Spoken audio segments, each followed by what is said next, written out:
आज जो ये हमारा क्वेश्चन है ये बेसिकली बहुत इंपॉर्टेंट क्वेश्चन है एग्जाम के लिए, इसीलिए इसका पूरा डिस्कशन करूँगा आपके साथ, सॉल्व भी करेंगे हम। From the following trial balance of Narayan as at 31 March prepare trading and profit and loss account and balance sheet. ठीक है, फिर हमको डेबिट बैलेंस क्रेडिट बैलेंस दे रखा है और नीचे से पढ़ना है। एडजस्टमेंट से नंबर 1 दे रखा है, wages for March 2100 have not been paid.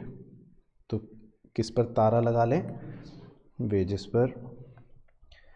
उसके बाद second, general expenses include insurance premium of 600 paid for the next year.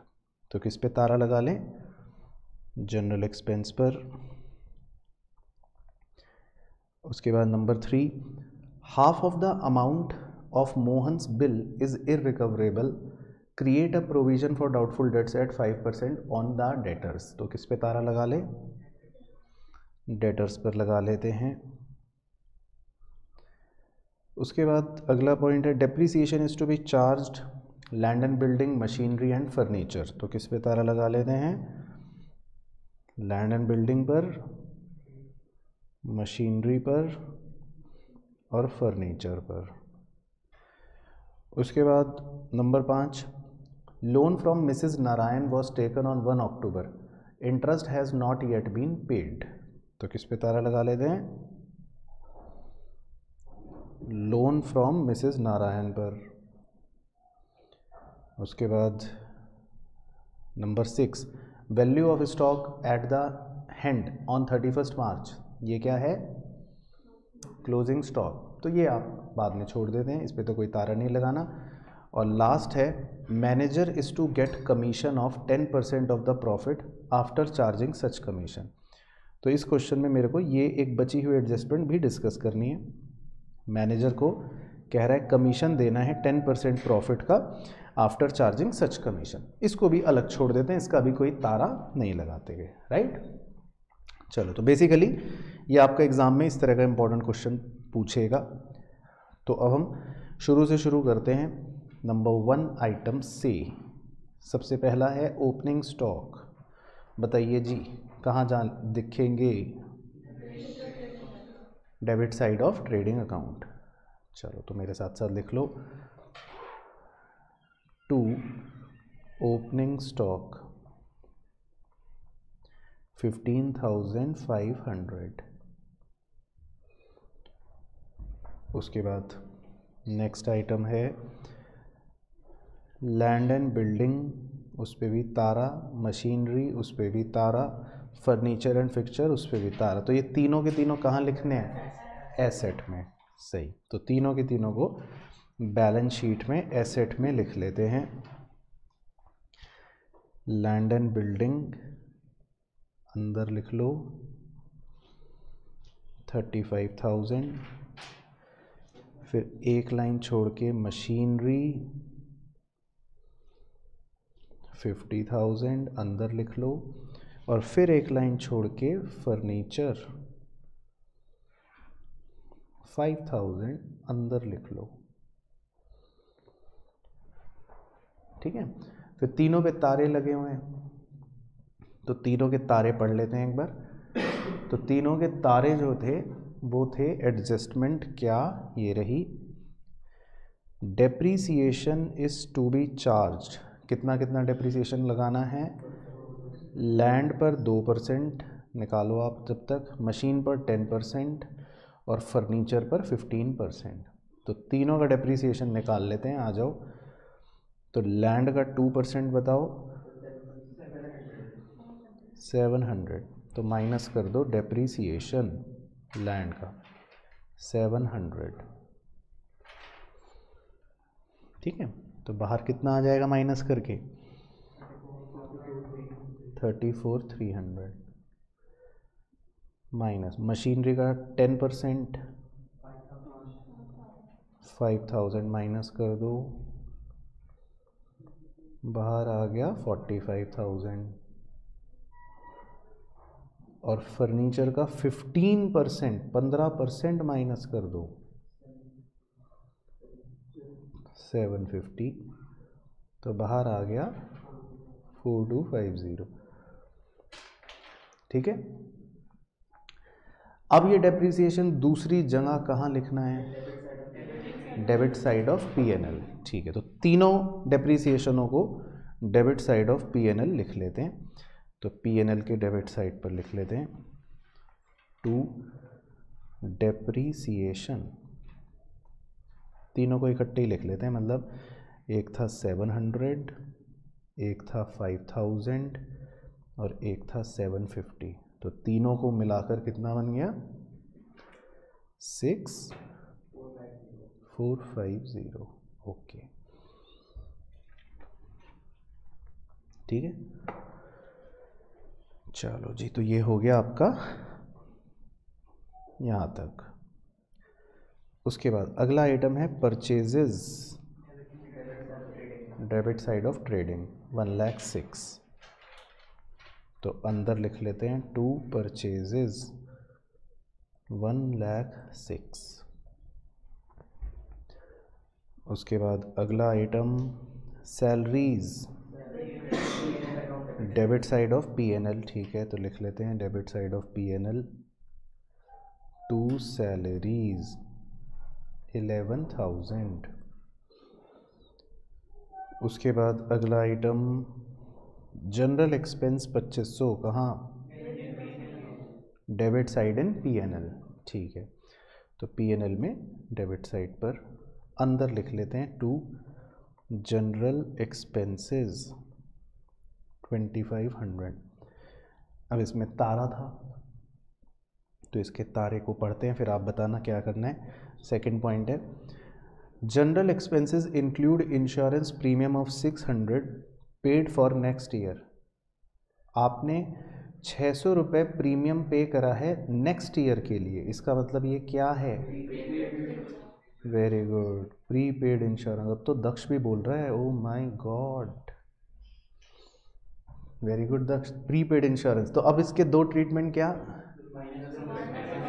Minus in respective expense, asset in balance sheet. Very good, तो इस 600 रुपये को माइनस कर दो आप रेस्पेक्टिव एक्सपेंस में से, माइनस प्रीपेड इंश्योरेंस 600 माइनस कर लेते हैं, बाहर आ गया 1900। और दूसरा इसको बैलेंस शीट के एसेट साइड पर लिख लेते हैं प्रीपेड इंश्योरेंस 600। चलो बहुत बढ़िया, ये भी हो गया। उसके बाद अगला आइटम पे चलते हैं। अगला आइटम है जी rent, debit side of P&L। ठीक है, तो लिख लेते हैं टू रेंट 3000। उसके बाद अगला आइटम है courier expenses, debit side in P&L, ये भी एक्सपेंस है ना, तो P&L के डेबिट साइड पर टू कोरियर एक्सपेंस 1400। उसके बाद नेक्स्ट आइटम है स्टेशनरी, ये भी डेबिट ऑफ P&L 1300, ये भी लिख लेते हैं टू स्टेशनरी 1300। उसके बाद next item wages, trading account. Very good, और तारा भी है तो अंदर लिख लेते हैं थोड़ी सी एक लाइन छोड़ के, to wages 26,000।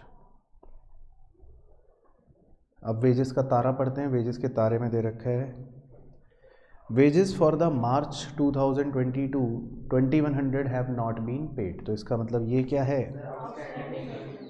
Very good, outstanding wages. तो बताओ दक्ष बाबू, दो जगह इसको कहाँ कहाँ करते हैं डील? वेरी गुड, एक तो रेस्पेक्टिव एक्सपेंस में ऐड करते हैं, वेरी गुड, और दूसरा लायबिलिटी। सही, तो वेजेस में ऐड कर लो आउटस्टैंडिंग वेजेस 2100, बाहर आ गया 28,100।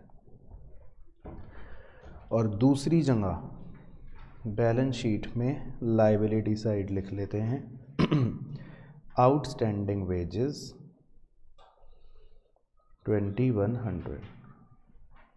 ठीक है, यहाँ तक क्लियर है सब बच्चों को? चलो बहुत बढ़िया। उसके बाद अगला है जी freight on purchase. Very good. Debit side of trading account, ये भी एक डायरेक्ट एक्सपेंस होता है, फ्रेट कहते हैं इसको। तो लिख लेते हैं टू फ्रेट 2800। उसके बाद अगला आइटम है कैरेज ऑन सेल्स,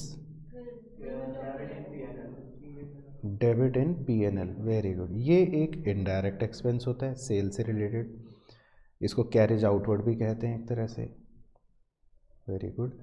तो पीएनएल में टू कैरेज ऑन सेल्स 4000। फिर उसके बाद नेक्स्ट है रिपेयर्स, डेबिट ऑफ पीएनएल। ठीक है, वेरी गुड, एक्सपेंस है। तो टू रिपेयर्स कितने रुपए? 4500। उसके बाद अगला item sundry debtors, asset in balance sheet. तारा भी है तो अंदर लिख लेंगे। तो बैलेंस शीट में सन्ड्री डेटर्स 30,000। चलो तो अब इसके तारे को पढ़ते हैं भैया। तो इसमें सन्ड्री डेटर्स का पॉइंट बहुत इंपॉर्टेंट है, ध्यान रखना एग्जाम के लिए, इसीलिए क्वेश्चन करवा रहा हूँ। इसमें सन्ड्री डेटर के पॉइंट का तारा ये रहा, पॉइंट नंबर 3 स्टार लगा रहा हूँ। Half the amount of Mohan's bill is irrecoverable. तो पहले तो इतना समझ लेते हैं कि इस लाइन का क्या मतलब है। कह रहा है मोहन का जो बिल है, अभी देखेंगे, उसका आधा पैसा, half amount, is irrecoverable. Irrecoverable का हिंदी में मतलब ये होता है कि ये आपको कभी भी अब नहीं मिलेंगे। तो इसका मतलब क्या? Bad debt. Very good. तो ये इंग्लिश इनडायरेक्टली आपको बैड डेट वाली एडजस्टमेंट का मतलब पॉइंट दे रही है। समझ आ गया? पहले तो इतना क्लियर हो गया। अब हम देखते हैं, ऊपर चलते हैं क्वेश्चन में मोहन के बिल के बारे में। तो आप सन्ड्री डेटर के ब्रैकेट में देखो, सन्ड्री डेटर के ब्रैकेट में दे रखा है इंक्लूडिंग, मतलब कि इसके अंदर मोहन नाम का कोई आदमी है जिसने एक बिल, मतलब बिल बेसिकली बिल रिसीवेबल की बात हो रही है, जिसने बिल रिसीवेबल डिसऑनर कर दिया। कितने रुपए का? 800 रुपए का। ठीक है ना? तो मोहन ने 800 रुपए का बिल डिसऑनर कर दिया होगा। तो खैर हमें बिल के डिसऑनर से ज़्यादा चिंता नहीं है, हम देख लेते हैं मोहन की बात कर रहे हैं।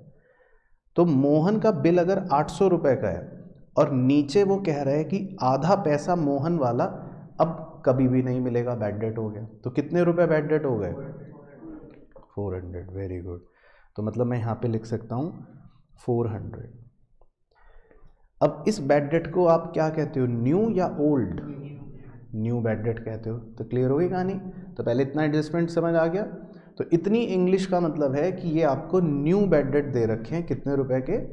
400 के। क्लियर? चलो तो अब बैड डेट का याद है फंडा, कहानी की हिस्सा क्या था? पीएनएल में होता था। पूरा फॉर्मूला बताओगे या? ठीक है। तो बैड डेट ओल्ड वाले प्लस करते हैं उसमें न्यू बैड डेट्स और प्लस करते हैं क्लोजिंग पीडीडी। Very good. बाकी ओपनिंग पीडीडी तो है नहीं, तो छोड़ दो, है ना? तो ये फॉर्मूला था जो आपको लिखवाया था। और इसमें ओल्ड बैड डेट भी शायद नहीं है, या है दिख गए आपको? अच्छा चलो उसको मार्क कर लेते हैं। आपने देख लिया था, मैंने नहीं देखा। अच्छा हाँ, नीचे ही है ये रे बैड डेट्स। तो ये इसका मतलब ओल्ड वाले हैं 600। ठीक है, तो ओल्ड बैड डेट 600 लिख लेते हैं। और न्यू बैड डेट कितना? 400 समझ गए भाई सब बच्चे, बिल्कुल क्लियर है न्यू बेड रेट, ठीक है 400 तो ये हो गया। अच्छा न्यू बेड रेट को दूसरी जगह कहाँ लिखते हैं? माइनस फ्रॉम डेटर्स, तो डेटर्स में से न्यू बेड डेट माइनस कर दो 400, तो इसका मतलब आपने न्यू बेड डेट को तो बिल्कुल सही डील कर लिया, न्यू बेड डेट आपका खत्म हो गया, तो पीएनएल में आ गया और डेटर में से माइनस हो गया, ठीक है। चलो आगे एडजस्टमेंट पे चल रहा हूँ, दोबारा आगे दिखाता हूँ। अब आगे लिखा है create a provision for doubtful debts at the rate 5% on other debtors. Other, oh other का मतलब क्या?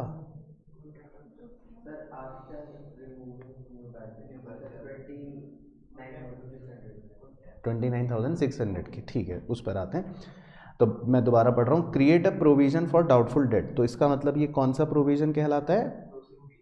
Closing PDD.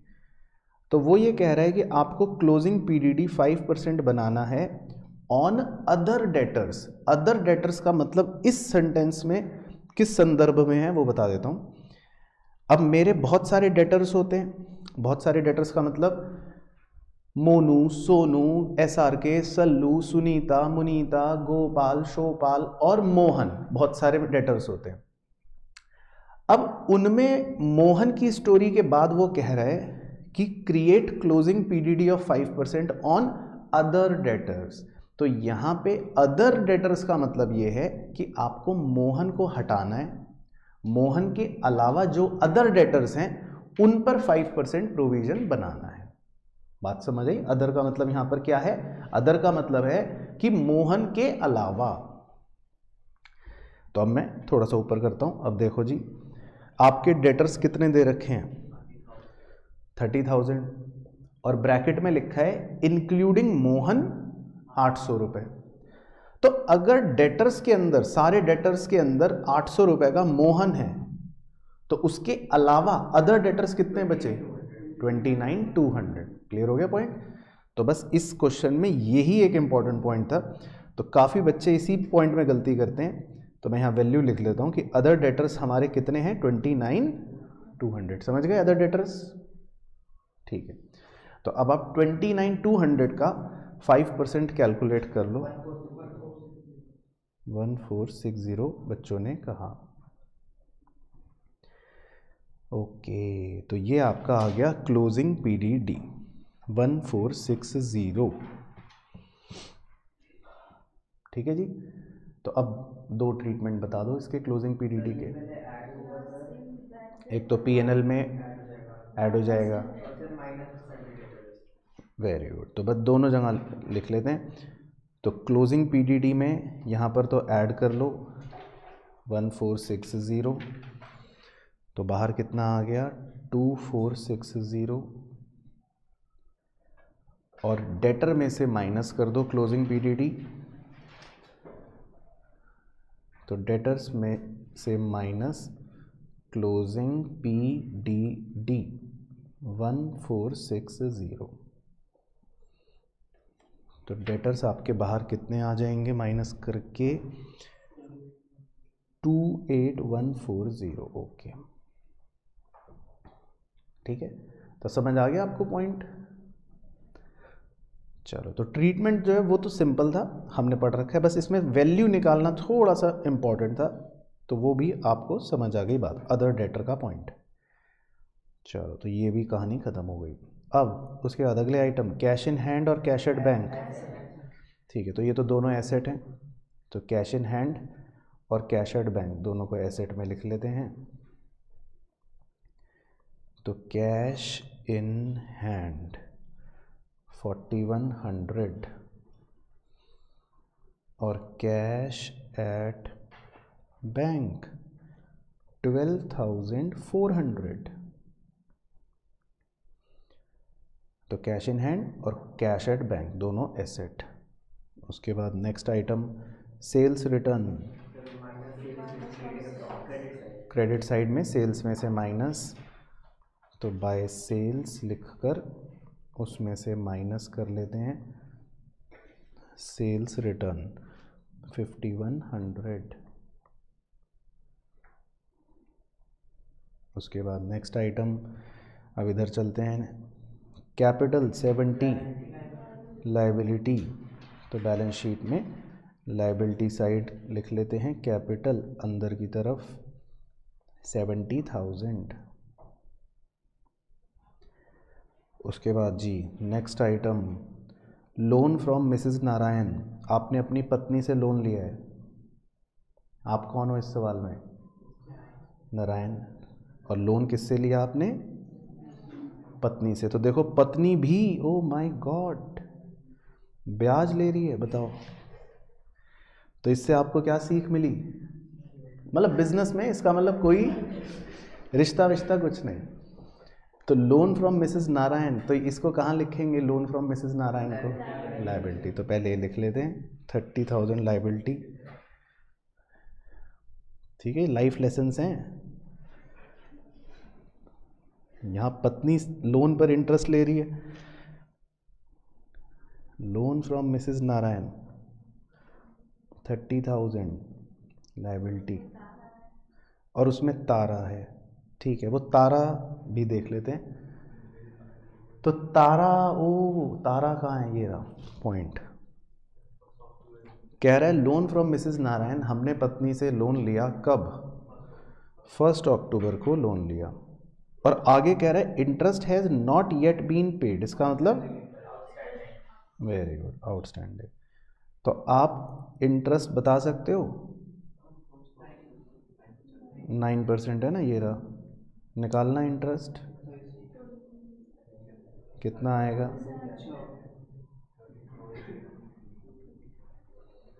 निकालो इंटरेस्ट। मैं यहाँ कैलकुलेट कर लेता हूँ। तो 30,000 का लोन है, 9% का इंटरेस्ट, तो कितना आएगा जी?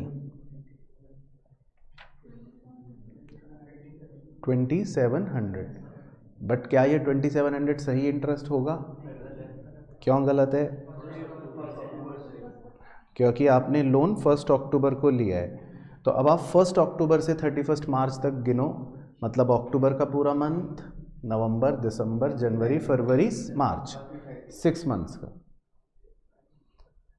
तो आप 6 मंथ्स का इंटरेस्ट निकालो, 135। तो ये सही है। तो ये इंटरेस्ट आउटस्टैंडिंग आपका निकल गया। ठीक है, तो दक्ष भाई तुम्हें अपनी पत्नी को कितना इंटरेस्ट देना है? 1350। तो अब इसके दो ट्रीटमेंट बताओ इंटरेस्ट आउटस्टैंडिंग के। Add in respective expense. अब इसका कोई रेस्पेक्टिव एक्सपेंस तो है ही नहीं,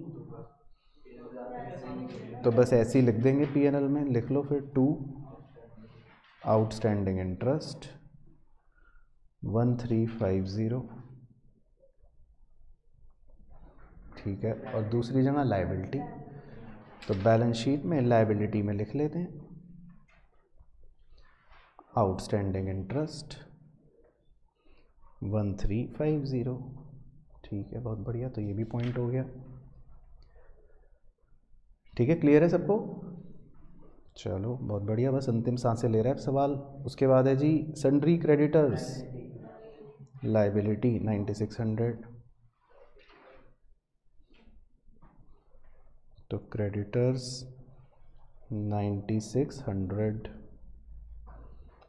उसके बाद अगला सवाल, मतलब अगला पॉइंट, परचेज रिटर्न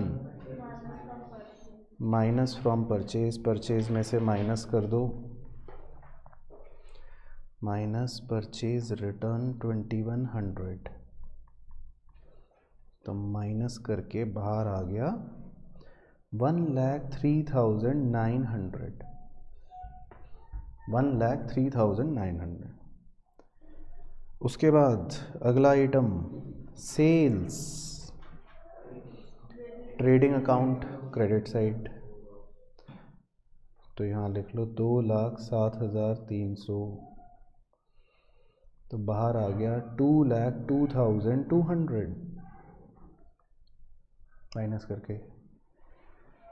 उसके बाद last item discount received credit of PNL, क्योंकि हमें डिस्काउंट मिला है, इनकम हो गई। तो पीएनएल के क्रेडिट साइड पर लिख लेते हैं बाय डिस्काउंट रिसीव्ड।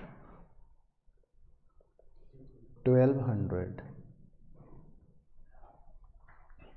चलो तो ट्रायल बैलेंस तो ख़त्म। अब एडजस्टमेंट देख लेते हैं, कोई छोड़ी तो नहीं। 1 कर ली, 2 कर ली, 3 कर ली, 4 कर ली, 5 कर ली, 6 और 7। तो 6 कर लेते हैं। 6 में कह रहा है क्लोजिंग स्टॉक 14,900। तो कहाँ लिखना है? 2 जगह। ठीक है, तो एक तो ट्रेडिंग अकाउंट में लिख लेते हैं बाय क्लोजिंग स्टॉक 14,900, और एसेट साइड पर लिख लेते हैं क्लोजिंग स्टॉक 14,900। ठीक है, और फिर एक आखिरी एडजस्टमेंट बची है, manager is to get commission. हम अपने मैनेजर को कह रहे हैं कि भाई तुम्हें कमीशन मिलेगा प्रॉफिट का 10% of profit after charging such commission.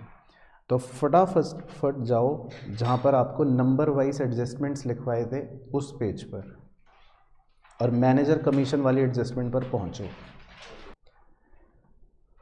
तो सर मैनेजर कमीशन के बारे में कहा था आपको कि मैनेजर कमीशन किस पर कैलकुलेट करते हैं? On net profit. Very good.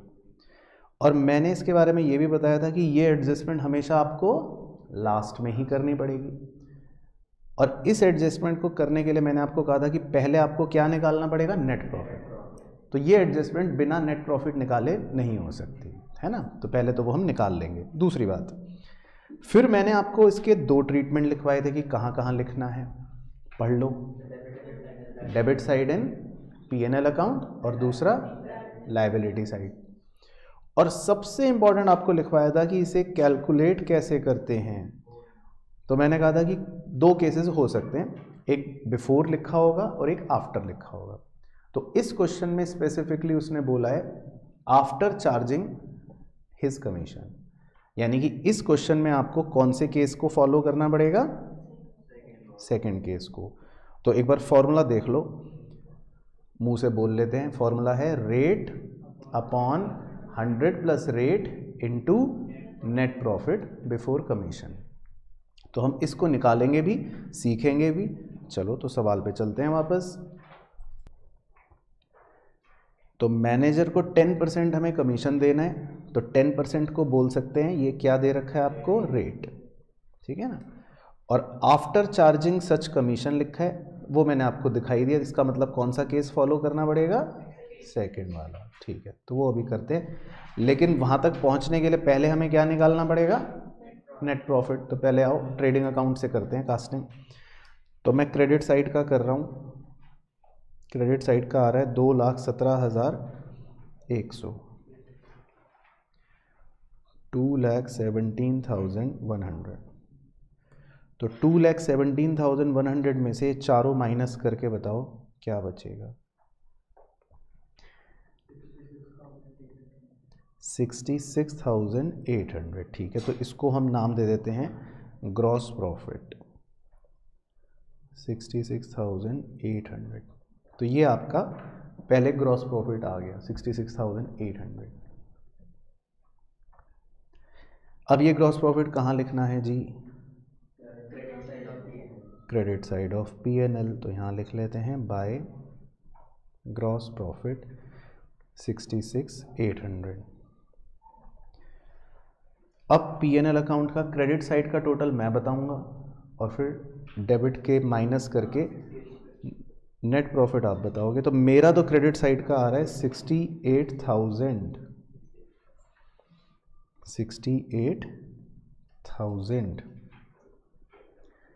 तो 68,000 में से अब ये सब माइनस कर देते हैं। 68,000 में से ये सारे माइनस कर दो भाई, ठीक है। और मुझे बताओ सारे माइनस करके क्या आ रहा है नेट प्रॉफिट, वो बताओ।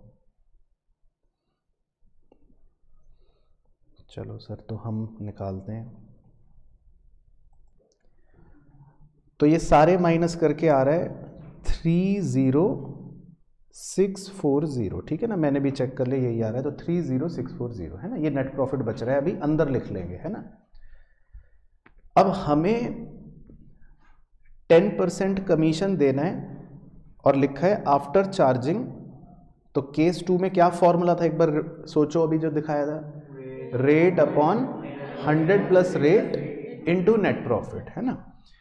तो रेट आपका 10% है, तो अब देखो आपको कैसे करना पड़ेगा, रेट मतलब 10 upon 100 plus rate, 100 plus rate का मतलब हो गया 100 प्लस 10, तो 100 प्लस 10 कितना हो गया 110 इनटू नेट प्रॉफिट तो आपने निकाल ही लिया 30,640। तो आपको ये मैथमेटिक्स सॉल्व करके बताना है कि मैनेजर का कमीशन कितना आएगा, इसी को बोलते हैं, लिख देते हैं अंग्रेजी, टू मैनेजर्स कमीशन। तो ये गणित सॉल्व करके करो, 11 से भाग दे दो बस, 27 तो 85 कर लेते हैं ना, थोड़ा राउंड फिगर रहेगी, तो 11 से डिवाइड करके राउंड अप्रॉक्स कर लिया ताकि गंदा ना लगे आंसर, 2785। ठीक, तो इसको पीएनएल के डेबिट साइड पर लिख लिया आपने 2785। अब दूसरी जगह बताओ आइसक भाई, कहाँ लिखना था, दिखाया था ट्रीटमेंट में, हाँ लाइबिलिटी ऑफ बैलेंस शीट, दीदी ने बता दिया देखो। तो दूसरी जगह इसको लिखना है आउटस्टैंडिंग मैनेजर्स कमीशन का नाम देकर लाइबिलिटी साइड पर 2785।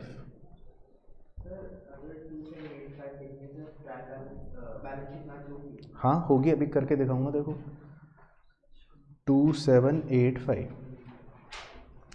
तो ठीक है भाइयों बहनों, सबको समझ आया मैनेजर्स कमीशन निकालना कैसे और दो जगह कहाँ लिखना है, क्लियर।